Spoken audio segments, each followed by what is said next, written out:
प्रेरणाप्रद दृष्टांत। भाग 35। अभिमान पिघलता है। महाभारत का युद्ध समाप्त हुआ।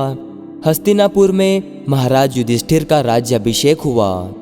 पांडवों को लगा कि उनके सिर पर जो राजमुकुट है वह अपने ही परिजनों के खून से सना है। युधिष्ठिर ने अनुभव किया कि उनके राज सिंहासन में खून से सने कांटे निकल आए हैं और वे उनके हृदय को छेद रहे हैं। अंतस में बड़ी ग्लानि हो रही थी। महाभारत के रक्तपात और नरसंहार के दृश्य आंखों के आगे रह रहकर घूम रहे थे। इस वेदना से व्यथित होकर निदान युधिष्ठिर ने राज सिंहासन अभिमन्यु के पुत्र परीक्षित को सौंपा और हिमालय जाने का निर्णय कर लिया। परीक्षित महाराज बन गए। अभिमन्यु के पुत्र को राजपाट सौंपकर सभी भाइयों ने मुक्ति की सांस ली। अगले दिन पांचों पांडव और द्रौपदी को हिमालय प्रस्थान करना था। रात देर तक राजतिलक समारोह चलता रहा और बाद में सब अपने शयन कक्ष में चले गए। सब सो गए, पर भीमसेन की आंखों में नींद का नाम भी ना था। उसे दिखने लगा दुर्योधन का खुला हुआ सिर, बहता हुआ जांग में से रक्त, उसके दाहिनी ओर भीम की अपनी लात के निशान। उसकी सांस फूलने लगी।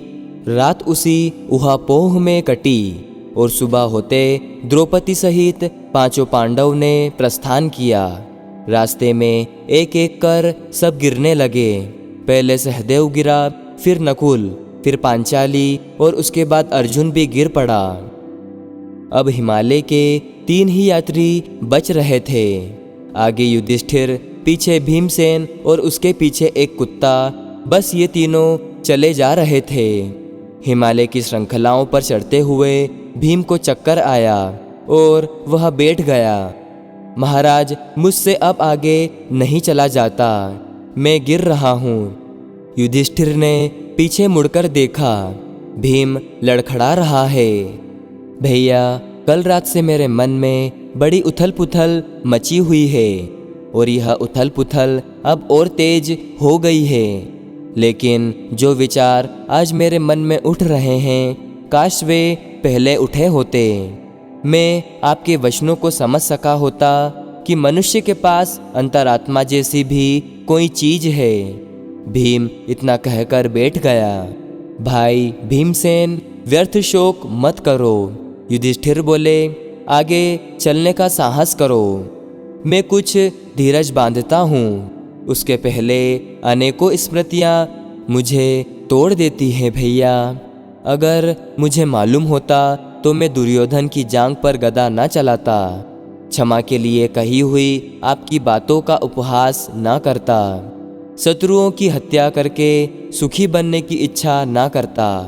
लेकिन महाराज, मैंने तो अपने बल के अभिमान में दूसरी किन्हीं बातों पर विचार ही नहीं किया और आज अब यह मेरा शरीर भी अपना नहीं रहा।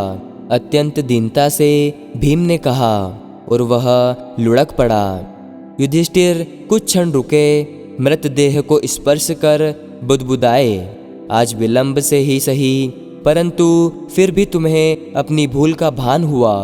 यही तुम्हारा सौभाग्य है।